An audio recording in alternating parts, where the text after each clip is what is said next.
औरतें लगती हैं दे ठुमका दे ठुमका दे ठुमकी कथावाचकों के चलते आज नागालैंड में पूरा नागालैंड कुत्ता खा रहा है। तो आपके मन को भाएगा तो कुत्ता काट के खाओगे। मेरे मन को भाया, मैं कुत्ता काट के खाया। अब भाई जिसको दबा के लगानी है तो ऐसे लगाएंगे तो घर वालों को दिक्कत हो जाएगी। तो मनमुखी पूजा कर लेते हैं, मनमुखी देवता चुन लेते हैं, बोले जय भैरव बाबा की, अब लगाएंगे। घर वालों को भी दिक्कत नहीं, प्रसाद हो गया, लगाओ दम से, नमक चाटो, जय भैरव बाबा। अब भाई जिसको सुट्टा लगाने की आदत है,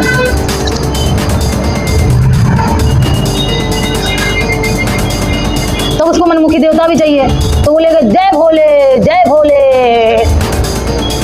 जय भोले, ला घोट के ला भांग के बोले, दे गपा गप दे गपा। भाई जिस साधक को चाहिए मुर्गा बकरा और गोश्त की थाली, वो कहता है जय काली कलकत्ते वाली।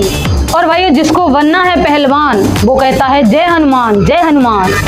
मेरे मन को भाया, मैं कुत्ता काट के खाया। मेरे मन को भाया, मैं कुत्ता काट के खाया।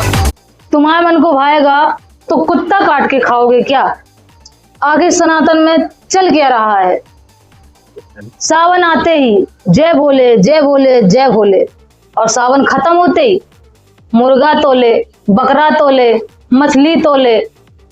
सावन आते ही हर हर महादेव हर हर महादेव, और सावन खत्म होते ही मुर्गा देव, बकरा देव, बिरयानी देव।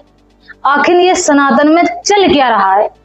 नौ दुर्गा आते ही सनातन श्रद्धालु जय दुर्गा जय दुर्गा जय दुर्गा, और नौ दुर्गा जाते ही चट मुर्गा चट मुर्गा चट मुर्गा। क्या यही सनातन है? मेरे मन को भाया, मैं कुत्ता काट के खाया। परमेश्वर कबीर कहते हैं मन के भाव नहीं चलना है, मनमुखी भी नहीं चलना है। परमेश्वर कबीर कहते हैं मन के मते न चालिए, ये है पक्का दूत, दरिया में ले डुबाए और जाए हाथ से छूट। ये मन पक्का काल का एजेंट है, ये नरक में ले जाएगा, नरक में जाके छोड़ देगा, उसके बाद आपका हाथ छोड़ के निकल जाएगा और भोगना आपको पड़ेगा। आज मनमुखी साधनाओं ने सनातन को खोखला बना के रख दिया है। सनातन की जड़ें कमजोर हो गई हैं मनमुखी साधनाओं से। आज सनातन में चल क्या रहा है? मनमुखी व्रत, मनमुखी तीरथ, छठ की पूजा, सातवें की पूजा, आठवें की पूजा, एकादशी के व्रत, सारे मन माने आचरण। सनातन धर्म के अंदर पाखंडवाद को कूट कूट कर भर दिया गया है, और ये पाखंडवाद भरने का सबसे बड़ा काम किया है इन नकली कथावाचकों ने। ढोंगी पापाचारी शास्त्र विरुद्ध साधना करने वाले ये जितने भी कथावाचक आज वर्तमान समय में व्यास गद्दी पर बैठकर व्यास गद्दी का सबसे बड़ा अपमान कर रहे हैं। ये भागवत कथा करते हैं, लेकिन भागवत को कहीं नहीं खोलते। आप लोगों ने खुद देखा होगा अपनी इन दोनों आंखों से। ये बैठते हैं व्यास गद्दी पर भागवत कथा करने के लिए। भागवत पुराण तो रखा जाता है खाली देखने के लिए, और बस खाली अपने गाल बजाते हैं। भागवत रख दिया जाता है ढक के।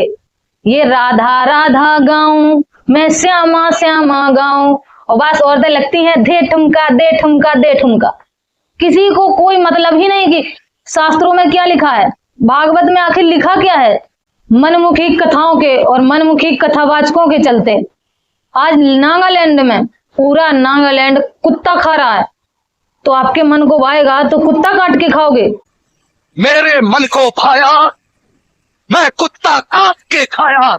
नेपाल में गाय काट के खाई जा रही है, तो मन को भाएगा तो गाय काट के खाओगे। कलकत्ता में बकरी काट के खाए जा रहे हैं, तो क्या मन को भाएगा तो बकरा काट के खाओगे। मेरे मन को भाया, मैं कुत्ता काट के खाया। ये शास्त्र विरुद्ध है। इन नकली कथावाचकों ने, इन चौधरियों ने यहां तक कि प्रेत पूजवा दिए, भूत पूजा करवा दी। ये देखिए, आप एक फोटो देखिए, ये है प्रेत राज सरकार। भाइयों, ये भूत प्रेत राज सरकार सुप्रसिद्ध बालाजी मंदिर राजस्थान के अंदर पाए जाते हैं। बालाजी के दर्शन से पहले इनके दर्शन होते हैं। भाइयों ये रोड़ा नकली कथावाचकों का फैलाया हुआ है, जबकि श्रीमद् भागवत गीता कहती है कि भूत प्रेत की पूजा करोगे तो भूत प्रेत को प्राप्त होगे। तो मनुष्य जन्म दुर्लभ है और ऐसे दुर्लभ मनुष्य जन्म को पाकर आप भूत प्रेत बनना चाहोगे क्या? मेरे मन को भाया, मैं कुत्ता काट के खाया। भाइयों ये नकली साधनाएं और मनमुखी साधनाएं करने से आपका बेड़ा गर्क हो जाएगा। इन नकली ढोंगी पाखंडी कथावाचकों ने पितर पूजा करवा दी, श्राद्ध निकलवा दिए, जबकि श्रीमद् भागवत गीता कहती है कि पितरों की पूजा करोगे तो पितर को ही प्राप्त होगे। तो मनुष्य जन्म तो मिला था मोक्ष प्राप्ति के लिए, तो आप क्या पितरों की पूजा करके पितर बनना चाहेंगे? भाइयों पवित्र हिंदू धर्म के अंदर 16 संस्कार होते हैं, जो कि आखिरी संस्कार जिसको हम अंतिम संस्कार के नाम से भी जानते हैं वो होता है दाह संस्कार। मिट्टी को फूंक दिया, बस अंतिम संस्कार हो गया। अब ये 17वां संस्कार कहां से ले आते हैं?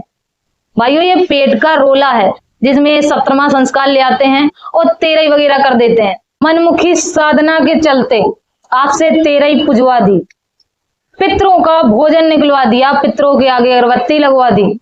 आपने पितृ पूज लिया तो पवित्र गीता जी के अनुसार आप जाएंगे पितृलोक, मोक्ष तो हुआ ही नहीं।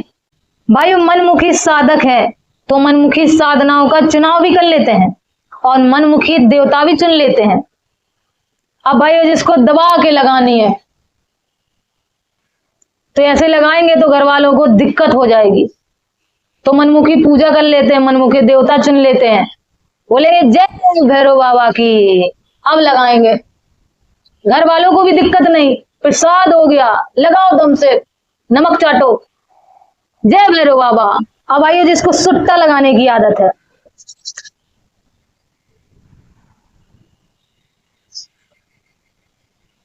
तो उसको मनमुखी देवता भी चाहिए, तो बोलेगा जय भोले जय भोले जय भोले, ला घोट के ला बांग के गोले, दे गपागप दे गपागप।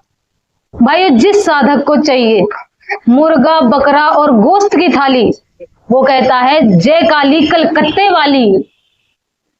और भाई जिसको बनना है पहलवान वो कहता है जय हनुमान जय हनुमान। तो भाइयों ये भी शास्त्र विरुद्ध साधना है। इन सारी साधनाओं का शास्त्र में कोई प्रमाण नहीं और शास्त्र विरुद्ध साधना करने से मोक्ष संभव नहीं। भाइयों मनमुखी साधनाएं नहीं करनी है, मनमुखी साधना से मोक्ष संभव नहीं है। अगर मोक्ष चाहिए तो शास्त्र अनुकूल साधना से ही संभव है। गीता ज्ञानदाता गीता के अंदर कहता है कि मन को रोकना वायु को रोकने के समान है। इसका अर्थ है कि गीता ज्ञानदाता के बस की बात नहीं है मन को रोक पाना।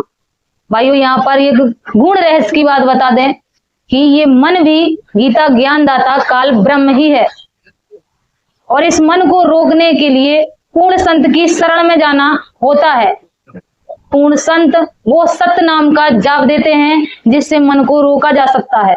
और आज वर्तमान समय में वो पूर्ण संत जगत गुरु तत्वदर्शी परम संत रामपाल जी महाराज हैं, जो वो सत्य नाम मंत्र प्राप्त करा रहे हैं अपने भक्तों को, अपने शिष्यों को, जिससे मन को काबू में किया जा सकता है। और निःशुल्क नाम दीक्षा है, तो आज ही आए और अपने परिवार का कल्याण करवाएं और इस मन पर लगाम लगाएं, उस सत्य नाम को निःशुल्क प्राप्त करें। मिलेंगे नेक्स्ट वीडियो में, तब तक के लिए सत साहिब। तो भाई संत रामपाल जी महाराज से जुड़ने के लिए विजिट करें www.jagatgururampalji maharaj.org पर।